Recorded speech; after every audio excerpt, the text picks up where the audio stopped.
Okay, we're going to redo this floor. This is an old farmhouse. It's got pitch pine floors, as you can see. We've taken the chimney breast out the back there.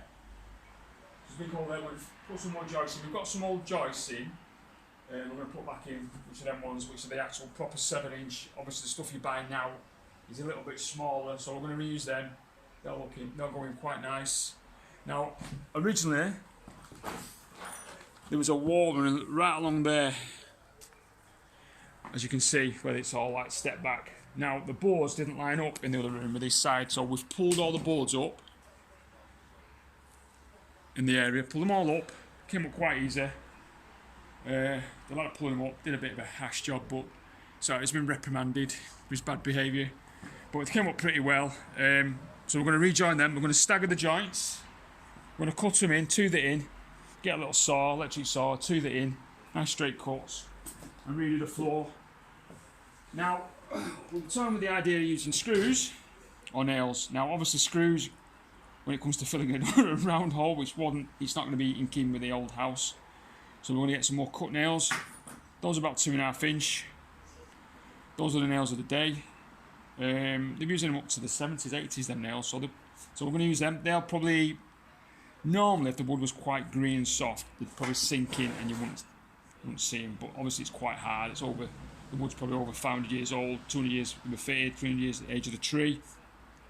So they won't sink in too great, but it's going to be better than a round screw head. Even if you do fill it, it'll be in keeping with the house. So let's get on with that. We'll cut all the boards and come back to the video. Okay, as you can see, I've toothed it out. As you can see. So it's got staggered joints. You don't want them all on the same joint on the joists. Be a lot stronger if you stagger it, which I've done. I'm just cutting it out with a cordless saw. As you can see, just cut it out with that. Square joints. I've already done a couple of cuts there. Redone it all. As you can see, it's all tightening up now. I'll finish that off and come back to it. Okay, so I've cut all the boards. They all fit now, nice and straight. As you can see, I've got them all ready to nail down. Now, when I spoke to you earlier in the video, I said I was going to use screws and nails. Nails is definitely not an option because I've tried to use cut nails. Some of the old ones still do the job. The problem is the wood's so hard, I can't get a nail in. Obviously, the wood's like 200, 300 years old, so I can't get a nail in it. So what I'm going to do is, I'm going to use myself a floor nailer, as you can see. Now this obviously, I can secret nail it on one side, but obviously because this board, the board for you, this board is very old, and this is before they started doing tongue and grooving, before they had the machinery to do it. It's all done by hand. The boards are really straight actually, by the way, really good stuff. So obviously it's got no tongue on it, so what I'm going to do is, to cut down on all the nail holes, I'm going to secret nail it on the front edge, and I'm going to screw it at the back. Obviously nail's not going to happen, and I'll screw it with a floor screw. So that'll cut down on the filling prior to me sanding it. So I'll just show you that now. Now this one, I'm just going to staple it. I've got a floor nailer here, I'll give you a link to the nailer. This actually does nails and staples, that one. The staples I'm going to use are 2 inch. So these ones. So I'm going to use them 2 inch nails, the 2 inch staples there, they'll go in nicely. The nails would have been alright if it was a tongue and groove, but and it's quite hard as well, so I'm going to use the staples, which is a lot easier to use. It'll sink in better. No worries. Right, I'm going to give it a shot. I'll show you this in the making, and then I'll cut the video and then come back to it.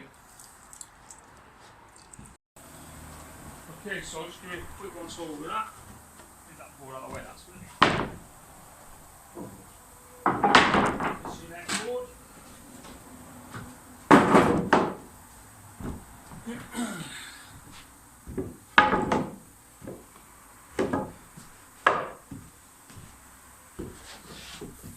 Two ends, rubber mallet, metal end. Tap it with a rubber bit.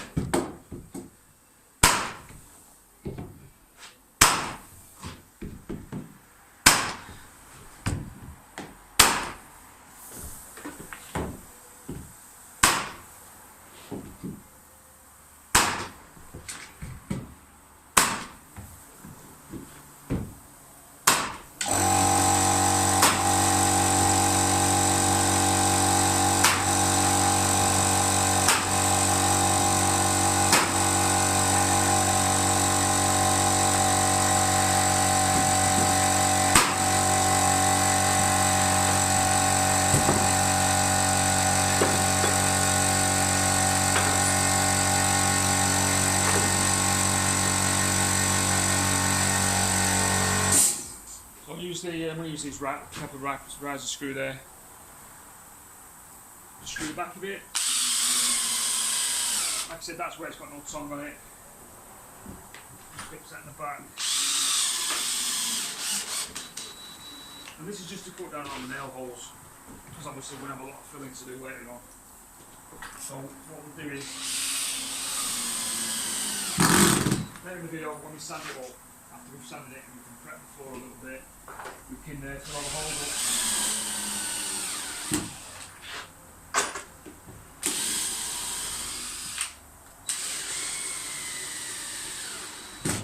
So that's basically it. I'm going to finish the floor up now, see what it looks like, and then what we'll do is, in the next videos, we'll be sanding it up and prepping it up.